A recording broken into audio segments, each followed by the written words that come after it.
7. Domestication history. Camels have been domesticated for thousands of years and have played a crucial role in the economies and transportation systems of many desert cultures. 8. Variable diet.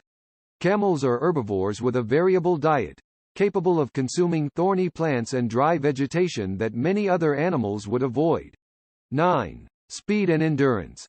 Despite their lumbering appearance, camels can reach speeds of up to 40 miles per hour, 64 km per hour, and cover long distances without water, making them valuable for long desert journeys. 10. Cultural significance. Camels hold cultural significance in various regions, often referred to as the ships of the desert. They are respected for their resilience and have become symbolic of survival in harsh environments.